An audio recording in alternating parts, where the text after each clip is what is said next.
ಹುಬ್ಬಳ್ಳಿಯಲ್ಲಿ ಬಿಜೆಪಿ ನಾಯಕರ ಸಭೆಯನ್ನ ನಡೆಸಲಾಗಿದೆ. ಬಿಜೆಪಿ ರಾಜ್ಯಾಧ್ಯಕ್ಷ ವಿಜಯೇಂದ್ರ ನೇತೃತ್ವದಲ್ಲಿ ಸಭೆಯನ್ನ ನಡೆಸಲಾಗಿದೆ. ಪಕ್ಷ ಸಂಘಟನೆ, ಪಶ್ಚಿಮ ಪದವೀಧರ ಅಭ್ಯರ್ಥಿ ಆಯ್ಕೆ ವಿಚಾರಕ್ಕೆ ಸಂಬಂಧಪಟ್ಟಂತೆ ಸಾಕಷ್ಟು ವಿಚಾರಗಳ ಬಗ್ಗೆ ಈಗಾಗಲೇ ಚರ್ಚೆಯನ್ನ ನಡೆಸಲಾಗಿದೆ. ಕೋಗಿಲು ಹೋರಾಟ ವಿಚಾರವಾಗಿಯೂ ಕೂಡ ಚರ್ಚೆಯನ್ನ ನಡೆಸಲಾಗಿದೆ. ಹುಬ್ಬಳ್ಳಿಯ ಖಾಸಗಿ ಹೋಟೆಲ್ನಲ್ಲಿ ನಡೆದಿರುವಂತಹ ಸಭೆ ಇದು.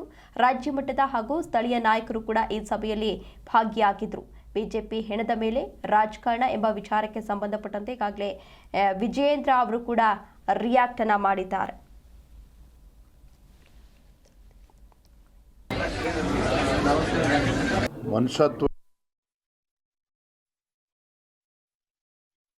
ಮನುಷ್ಯತ್ವ ಇರೋರು ಯಾರು ಕೂಡ ಈ ರೀತಿ ಮಾತನಾಡೋದಕ್ಕೆ ಸಾಧ್ಯ ಇಲ್ಲ.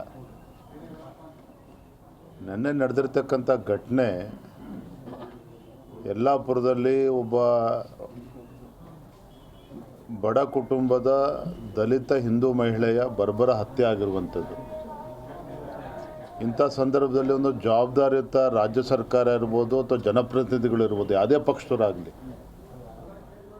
ಮಾನವೀಯತೆ ದೃಷ್ಟಿಯಿಂದ ಮತ್ತು ಸಮಾಜದಲ್ಲಿ ಇದರ ಯಾವ ರೀತಿ ದುಷ್ಪರಿಣಾಮಗಳು ಬೀರ್ತದೆ, ಯಾವ ರೀತಿ ಪರಿಣಾಮಗಳು ಬೀರ್ತದೆ, ಇವೆಲ್ಲವನ್ನು ಕೂಡ ಆಲೋಚನೆ ಮಾಡಿ ಮಾತನಾಡಬೇಕಾಗ್ತದೆ. ರಾಜಕಾರಣ ಮಾಡೋದಕ್ಕೆ ನಾನು ಹೋಗಿರಲಿಲ್ಲ, ನಮ್ಮ ಪಕ್ಷದ ಮುಖಂಡರು ಕೂಡ ಹೋಗಿರಲಿಲ್ಲ. ಹೆಣದ ಮೇಲೆ ರಾಜಕಾರಣ ಮಾಡ್ತಕ್ಕಂಥ ಅವಶ್ಯಕತೆಯೂ ಕೂಡ ಇಲ್ಲ. ಆದರೆ ಒಂದು ದಲಿತ ಕುಟುಂಬದ ಬಡ ಹೆಣ್ಣುಮಗಳು ಇಂಥ ಹತ್ಯೆ ಆದಾಗ ಪಕ್ಷಾತೀತವಾಗಿ ಇಂಥ ದೌರ್ಜನ್ಯಗಳನ್ನು, ಇಂಥ ಹತ್ಯೆಗಳನ್ನು ಖಂಡಿಸಬೇಕಾಗಿರ್ತಕ್ಕಂಥದ್ದು ಈ ಮಾನವ ಸಮಾಜದ ಪ್ರತಿಯೊಬ್ಬರ ಒಂದು ಕರ್ತವ್ಯ ಅದು. ಹಾಗಾಗಿ ಈ ವಿಚಾರದಲ್ಲಿ ಈ ರೀತಿ ಹಗುರವಾಗಿ ಮಾತನಾಡುವಂಥದ್ದು,